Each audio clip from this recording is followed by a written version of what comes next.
Por que Duna é tão importante e impactante? Porque Isso. o mundo de hoje, o mundo de 2024, estamos indo para um quarto do novo milênio, né? Um quarto de século do novo milênio, né? 60. Obrigado por vir com a gente, o querido Gordinho. Mais uma vez, Obrigado aí mais por um milênio aí na vida mais do uma Gordinho. vez aí, poxa, que bom. Why are you so old? Bom dia! I must not fear. Fear is the mind killer. Mas não teve boa noite, não teve boa tarde, então tá bom. Tá bom. Boa noite, que sua faca lasque e se quebre. Estamos começando mais um Matando Robôs Gigantes. Eu sou o Diogo Braga e estou aqui virtualmente ao lado de... Afonso procurando um minhocão na tempestade de areia, Solano. Olha aí, diretamente das terras baldurianas. André Gordirro, 10º espadachim de ginásio. Olha aí, vai precisar. Hoje vamos precisar de Dicionário. quantas lâminas, dicionários, lâminas e tudo que seja possível. Como vocês podem ver, estou aqui nesse deserto. Nada o que, Diogo? O que o deserto não é? Nada sincronizado.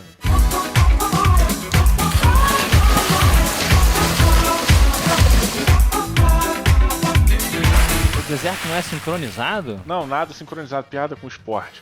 Mas o deserto não é estéril. Não, ele é um lugar completamente árido, infértil, Não, caralho, e os horroroso. vermes e o tempero e, porra, a vida. Só tem isso ali. Mas Só tem caralho. isso. E o escorpião do deserto. Tem e um tem o animal. ratinho, um ratinho canguru chamado Muad'Dib, porra, que fica pulando nas dunas.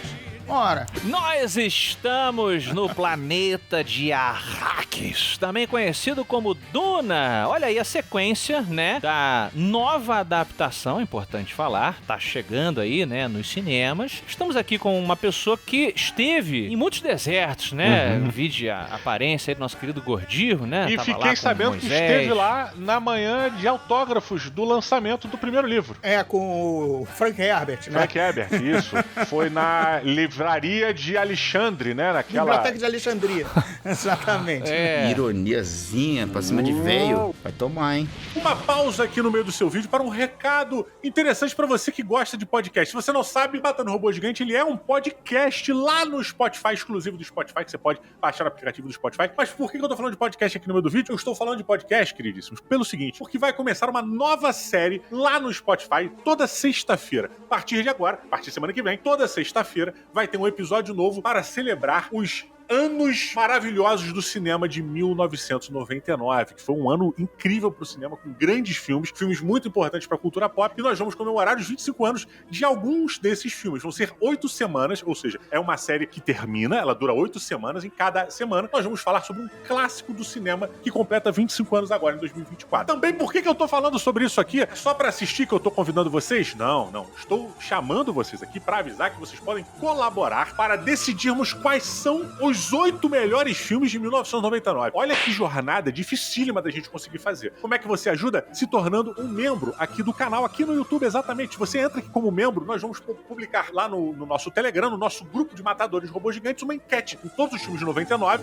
e vocês vão votar nos filmes que são mais legais, para vocês decidirem quais são os 8 filmes mais importantes para vocês em 1999. E aí a gente vai fazer cada semana um episódio sobre cada um desses filmes para celebrarmos essa década de 1999, tão importante para o cinema e tão importante para a gente com diversos clássicos. Tiveram clássicos que nós já falamos, como por exemplo Matrix, e talvez nós não voltemos a falar exclusivamente deles, né? Nós vamos deixar esses de fora, porque já tem episódios sobre eles. Não vou nem citar Gigante de Ferro, eu acho que já até passou aí no pôster atrás, mas só vou citar essa parada aí e vou deixar. Então, ó, se torna membro aqui do canal do Matando Robô Gigante, seja um matador de robô gigante e ajude a gente a decidir quais são os 8 filmes mais importantes de 1999. Desses aí estão completando 25 anos, tá? Então vem, entra pro grupo e vem ajudar a gente a decidir coisas inúteis.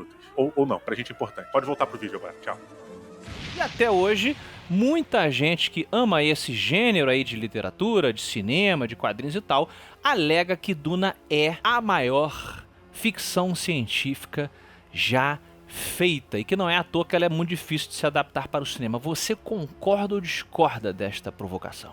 Eu sigo o relator que tá aqui na minha capa, a obra-prima suprema da ficção científica. Quando a capa diz isso, claro que os nossos livros, né, Afonso, também dizem que são obras-primas maravilhosas, né? Obrigado, departamento de marketing das nossas editoras, mas seguindo cara, concordo, gênero, número e grau.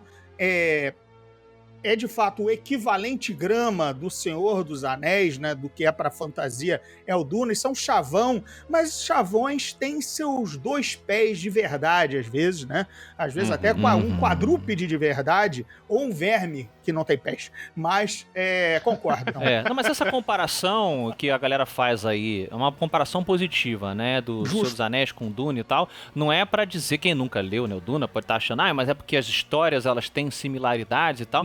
Não é esse o objetivo. É a questão do quanto que ele foi importante enquanto definidor de um gênero, né, sacramentando certos alicerces ali, certos estereótipos até, no bom sentido, né. O Duna fez isso pra ficção científica. E tem o volume de vendas também. A gente esquece que, assim como o Senhor dos Anéis é um best-seller talvez maior da fantasia, né? Deve agora perder por Harry Potter como fantasia moderna, mas na sua época, agora o Duna ainda é insuperável. Pode resolver essa situação, Frodo? Mas nisso a gente tá falando de parada de espaço, né? Porque se a gente for pra ficção científica, no caso 1984, aí acho que entra, isso continua valendo, Gordinho? Não, continua, é tudo ficção científica, é um gênero 1984 é uma ficção especulativa praticamente, né? Porque a gente não pode esquecer que existem subgêneros da ficção científica, né? Então, assim, o 1984 e o Duna, eles são gêneros completamente diferentes, né? Eles abordam questões, claro, que às vezes sociais, religiosas, políticas e tal, mas é uma proposta diferente. Eu não acho que eles estão no mesmo lugar, saca? Ele é mais ficção especulativa, de verdade. Ficção científica é Asimov, é o Herbert. Star Trek Star Wars é fantasia no espaço, cabe lembrar. E vale dizer que Duna é um dos sci-fis. Sci-fi é science fiction, né? Às vezes a gente fala uns termos em inglês aqui, meio Luciana Gimenez, e tem gente que não sabe, né, Didi? Né, Gordinho? Sci-fi é do science fiction. Mas ele é um das ficções científicas que se passa mais no futuro, comparado a vários outros sci-fi, né? Tipo, são 20 mil anos, um negócio assim, cara. Então, é o futuro da Terra, não é 10.191, 10.191, é o ano que começa, isso, né? 10 mil e poucos anos. A brincadeira toda lá da troca do feudo de Arrakis entre os Harkonnens e os Atreides, e é a Terra. São terráqueos no espaço, entendeu? Tem famílias que remontam à nossa época, entendeu? Então... Tanto que tem, né, uma coisa que ele conta, por que a gente não tem máquina, né, inteligência artificial, por que você tem os mentats e tal. Essa história toda, quem gosta lá de Duna ou tá conhecendo, vale a pena ler os livros. Mas a questão é o porquê. Didi Braguinha, você acha que Duna é a maior ficção científica já feita? Pois de nós aqui 3, eu fui o único que não leu Duna. Valeu, Didi, muito obrigado pela sua participação no Batendo Robô Gigante. Peraí, em todo lugar tem que ter alguém pra falar merda sem saber o que tá falando. Então, tô aqui pra isso. Mas eu acho que vale, então, o seguinte, pelo que você absorve dos filmes, né? Isso. Desde lá do primeira adaptação, e agora essa do Villeneuve, do que a gente fala... Você acha que ela tem... O que você acha que ela tem de especial, então, no mínimo, que ela cativa pessoas como nós? Pois cara, eu acho que, primeiro de tudo, né, a gente falou sobre... Quando a gente fala sobre ela ser a grande referência da ficção científica, a maior coisa, e eu acho que a gente tem que ver o que ela acaba impactando as outras obras, pra gente colocar. E quando a gente pegar a literatura de Duna, o primeiro contato imediato que eu faço do que Duna inspirou imediatamente, eu poria nessa régua aí Star Trek. Star Trek, pra mim, ele tem muita inspiração nessa politicagem toda, nessa questão, nessa localização do planeta, nessa coisa muito mais devagar, não é devagar no sentido ruim, mas vamos olhar isso aqui, ver essa parada, como é que esse povo funciona, muito mais cerebral do que o Star Wars que foi. Né, às vezes, E isso, muito diplomática. A gente pode até ir pra Fundação, né, que veio depois de Duna, que também tem muito disso, né, tem toda uma questão política, você tem essas minúcias e tal. Mas o Duna, ainda assim, ele é muito mais trabalhado na politicagem, ele é muito mais trabalhado nos hábitos, nos conformes, nos porquês, nessa parte até da filosofia da parada. Você consegue perceber na estrutura dos personagens, na estrutura das raças, não sei se eu posso botar raça, mas... Das famílias, né? Porque são famílias, são culturas, né? Não tem alienígenas em Duna, pra quem tá conhecendo até com a gente aqui um pouco mais, não tem ET, eles não encontraram alienígenas no universo. Exatamente, é o ser humano que expandiu-se e conquistou e reinou. Reinou sobre a galáxia, levando a nossa cultura terráquea 10 mil anos adiante. E se transformou. Ele fala muito sobre a transhumanização a partir do tempero, né? Isso é muito interessante, exatamente. porque eu não me lembrava, ou não sabia dessa informação, e na minha cabeça eram seres que vinham de locais distintos. Tinham origens diferentes, assim, eles tinham sido criados. Se perdeu a origem porque, imagina nas grandes navegações, né? Porque é o descobrimento, né? Imagina que aí cada família ou cada nação da Terra, lá em 3.000, sei lá, se debandou pelo espaço. Em 7.000 anos, vamos dizer assim, cada um foi para cantos que ficaram isolados ou criaram seus mini-feudos, e aí se procriaram entre si, e aí você tem uma variedade como nós temos aqui, né? A cultura asiática. Dentro da Terra, a gente já tem o asiático, a gente já tem o aborígene no interior da Austrália. Dentro da Terra? Tem gente morando dentro da Terra, então era verdade? Teoria da Terra Oca. Que esse outro tonto sabe, porra! Esse é outro aqui que não serve nem pra água de sabão! O mexicano, o brasileiro, o sueco, o asiático, sabe? Alguém da Etiópia. Sim. E é o mesmo planeta, gente. Somos todos terráqueos, teoricamente, né? Isso eu acho muito bacana. Todo mundo veio de lá. Tem um filme recente que a gente tem até uma discussão muito ferrenha aqui, que o Afonso não gosta, que é o filme A Chegada. Que ele é baseado... Diogo, você fica nessa fake news aí que me irrita. Deixa eu terminar. Pouca coisa me irrita. Isso me irrita. Para de me interromper, deixa eu terminar meu ponto. Esse filme maravilhoso, mas aí é só minha opinião, não quero também forçar ninguém a gostar. Ele é baseado num conto do James Wang, é um cara também que é escritor de ficção científica moderno aí, né, que tem muita coisa bacana, e ele parte de um princípio muito interessante em cima do que você está falando, né, que é o lance da distância, da língua, no caso, moldar a maneira como a gente pensa. E o fato disso, a gente analisar isso na Terra, a gente veria isso, só que se você levar isso para o espaço, a diferença que nós vamos ter na maneira como a gente fala, como isso pode alterar a nossa mente. A potência de, sei lá, de 10 mil, a gente não sabe, né? Pensa no Marco Polo, nosso querido Marco Polo, que saiu lá da Itália. O jogo da piscina, né? Eu adorava. Era muito legal. É o Marco Polo e foi na Rota da Seda, né? Foi falar com o Kublai Khan.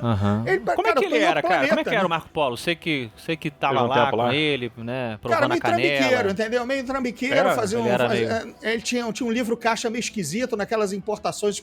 Não fazia remessa conforme, como gosta atualmente. Fiquei sabendo, Gordinho, que foi o primeiro cruzeiro do Roberto Carlos que você fez.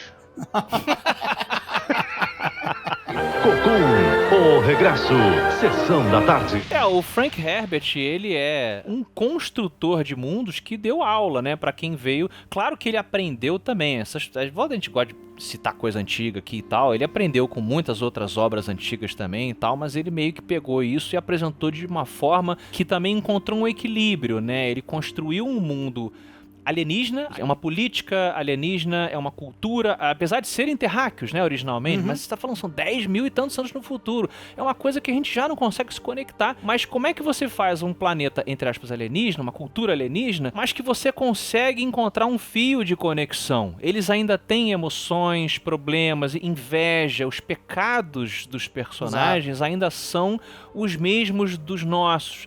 Então esse equilíbrio é onde a arte do cara brilhou. Você acha que se conecta mais com os personagens de Duna do que talvez com o Senhor dos Anéis. Ninguém quer falar aqui mal do Senhor dos Anéis, mas a gente sabe que eles são um pouco arquetípicos e rasos. Sim. Já Duna, que você envolve um pai assassinado, traído, um moleque que quer se provar com 15 anos, né? Eu li com 15 anos, é a idade do Paul Atreides, entendeu? A jornada dele de menino para homem, para messias, para líder, bateu forte, sabe? As vinganças entre as famílias, que sabe, basicamente é uma briga de vizinhos, tudo isso fala mais a nós, né? A gente sente as traições, os amores, as vontades, as ambições, mais nos personagens de Duna do que naquela coisa um pouco estéril e, sei lá, distante, mais fria que o Tolkien apresenta nos seus personagens. Eu sei que vai ter pedrada e a beça, mas, gente, desculpe, é isso. O Senhor dos Anéis é um pouco mais. Aliás, é muito mais a construção de mundo, depois a história e, finalmente, os personagens. Sim, essa ordem de importância. O Duna é construção de mundo, personagens e aí trama. Até legal. pela forma como ele conta a história, né? Você tem os diários ali da princesa, o Inspiraram contar todo da história mundo. em primeira pessoa, né? Vai mudando esses pontos de vista. Ele tem uma coisa, o personagem, você começa a partir do personagem a entender aquele universo. Não pode haver vitória. Devemos nos unir a ele, Gandalf. Tá tudo lá. Aquilo ali é um blueprint, ou como a gente chama, né? uma forma, um desenho do que a gente está vivendo hoje. O Oriente Médio continua pegando fogo. Ódios culturais e religiosos que se perpetuam naquela região e que a crise do petróleo, que é a grande... que o Herbert Seria a previu, especiaria, no caso? que é a especiaria, ele previu. A crise do petróleo só acontece em 70 a 72. O livro estava publicado em 65, sendo escrito em 1960. Com 12 anos de vantagem, ele sacou que uma quantidade, um commodity, ia ser a coisa mais preciosa e que o mundo precisaria dele e guerrearia por ele. Tá tudo ali, sabe? A geopolítica de hoje tá tudo lá. E vale acrescentar que o Frank Herbert, ele era um ativista ambiental em certo grau, saca? Ele era um cara que gostava, entendia muito desse tema.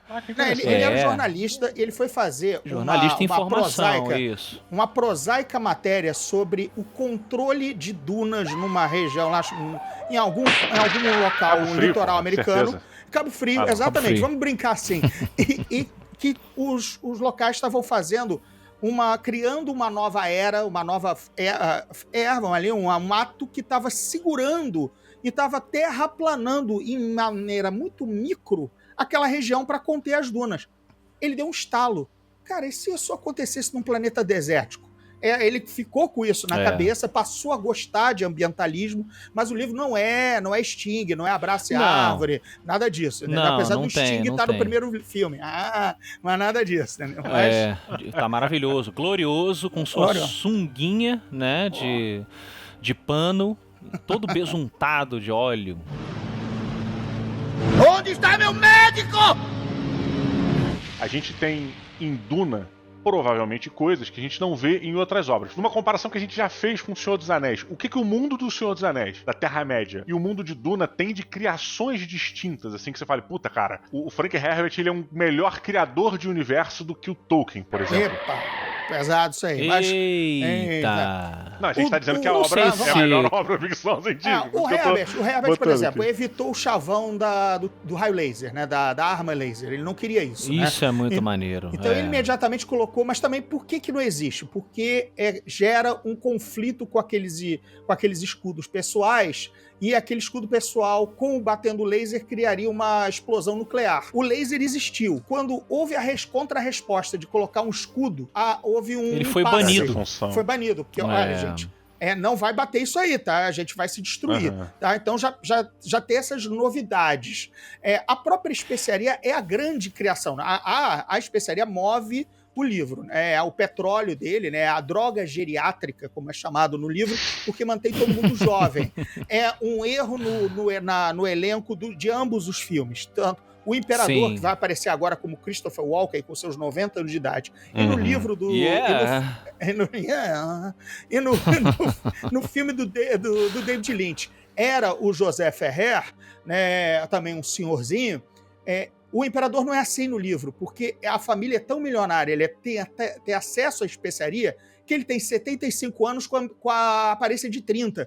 Mas isso causaria um nó no espectador, teria que explicar, sabe? Então, dane-se, esse elemento da droga, da especiaria, miou na explicação. Isso só quem lê o livro absorve isso com mais gosto, né? Eu não gosto de compará-los como se a gente colocasse a qual o melhor, porque eu acho muito distintos, né? Como eu falei, eu acho que cada um é o melhor dentro da sua categoria, sacou? O que eu acho que tem uma diferença é que o seguinte, quer dizer, dentre as milhares, né? O Tolkien, ele pegou emprestado elementos de fantasia, de fábulas, né? Pré-existentes, retrabalhou e aí criou um mundo seu, completo, que funciona com a própria cultura, religião, aquela doideira toda Mitologia que o Tolkien toda, é professor. Ele pretendia entregar Perfeito, para a Inglaterra uma nova mitologia, né? Isso. Exato, acabou. exatamente. Se o mundo acabar, a inteligência artificial realmente, a gente estamos aqui, né? Eu e o Diogo estamos aqui no futuro apocalíptico. Aí a resistência foi destruída, as máquinas destruíram o planeta. Chegar alienígena e o único livro que ele tiver é o Silmarillion, ele vai achar que era um livro sagrado. É verdade. Vai achar que era, né, a religião daquela galera era aquilo ali e tal. Vamos todo mundo rezar aí pra Eru, cantar a música dele e tal. O Frank Herbert, ele fez algo mais... alegórico, a religião... né? O povo ali dos Fremen, isso é uma coisa que eu acho muito falha no novo filme, principalmente, ele é claramente um povo islâmico, né? Ele é uma transformação do povo muçulmano. Ele pegou emprestada a linguagem dos caras. Claramente, tá nos apêndices. tá? Não, ele não engana ninguém. Eles são os foragidos Zensuni, que é sunita. Perfeito. Então, tá lá escrito. Naquela época a gente não tinha internet, mas tinha os cancelamentos da época. E ele foi criticado por alguns grupos de estar se apropriando, modificando, não sei o que. Aí cada um fica zangado, né, na sua revolta seletiva ali. Mas o ponto é que eu acho que ele pegou também emprestado, mas o mundo do Duna, ninguém viu algo assim antes. Existem histórias pré-Senhor dos Anéis que tem capa-espada, dragão, o Fundação, né, mágica. A Fundação do Asimov, por exemplo, ele não teria uma construção de mundo que faz frente a essa magnitude do Duna, por exemplo? Não acho. Eu acho que não. O Duna é mais estranho, cara. O Duna é mais alienígena. Isso, ele é mais... Aliás, é o que falta nos filmes. Estranheza. Até o Lynch, é por isso que quando o Jodorowsky quis fazer o Duna, que não saiu, o documentário excelente, procurem ver, ele é que pirou na batatinha completa, porque ele comprou alguns designs malucos, sabe? E lembrando que a base do filme, a base do livro, é Lawrence da Arábia, né? É exatamente tem muito Lawrence da Arábia. O branco, né? Um colonizador branco chegando num mundo árabe, né? O Lawrence da Arábia, né? E tendo esse choque. E ao mesmo tempo sendo meio que o líder prometido ali das tribos. Mas é um erro dizer que o Herbert trabalha no clichê do Salvador branco, porque só quem não entendeu Duna é que vê como o Paul é prejudicial e o Herbert vende a ideia do todo Messias é errado. Não dê a sua alma para um líder político. Não importa do lado que seja, esquerda, direita, meio. Se você comprar o bagulho de um líder messiânico, é o caminho para a destruição. E é esse o grande barato de Duna. Porra. O mês já deu, galera. Eu tenho, programa excelente.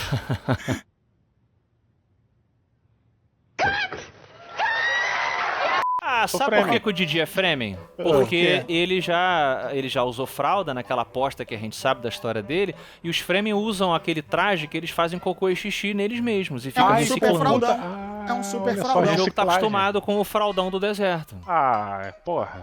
Eu sabia. Tá em casa, Didi. Cagar na areia é uma merda, né? Não dá. Aí, os gatos. Será que quando eles estão conversando um com o outro assim, eles falam, não, realmente, olha, vamos voltar hoje, daqui a pouco o cara faz tipo assim...